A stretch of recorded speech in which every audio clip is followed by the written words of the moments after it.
So ayun na nga ang chika. For this video, samahan nyo naman ako magluto ng isang Japanese style na pansit.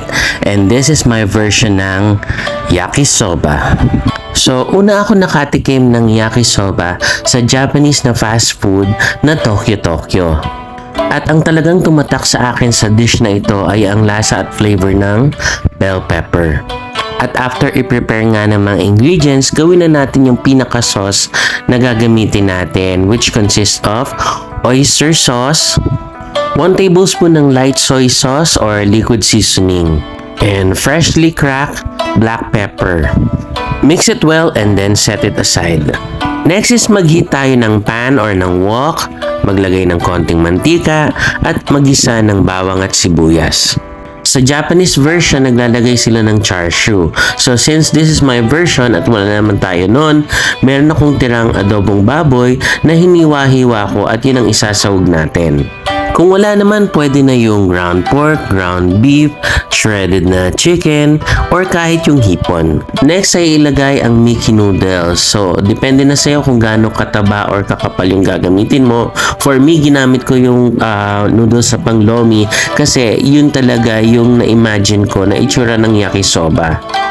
Next na ilagay yung ginawa nating oyster sauce.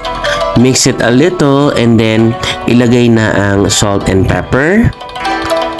And optional lang ang chicken powder. Next na ilagay ang ating mixed vegetables na may carrots, repolyo at pechay bagyo. Add a little water para hindi matuyuan and make sure na i-finalize na ang timpla. If needed, mag-adjust or magdagdag ng additional seasoning. So after 1 to 2 minutes or kapag okay na ang gulay, bago patay ng apoy, huling ilagay ang ating bell pepper. Magtira lang ng konti for garnishing. So sa pag-assemble, isalin lang ang ating yakisoba sa magandang plate and then garnish it with some bell peppers. And finally, top it with some toasted garlic. At kung may sesame oil kayo, mas okay yun. And of course, huwag kakalimutan pakainin muna ang ating fur baby bago tayo kumain. So, presenting my version ng pansit na yakisoba. And I paired it with pork tonkatsu and some fruits and of course, ang ating panulak na tanglad-tea. And that's it. I hope nagustuhan nyo ang shinare ko na dish for today.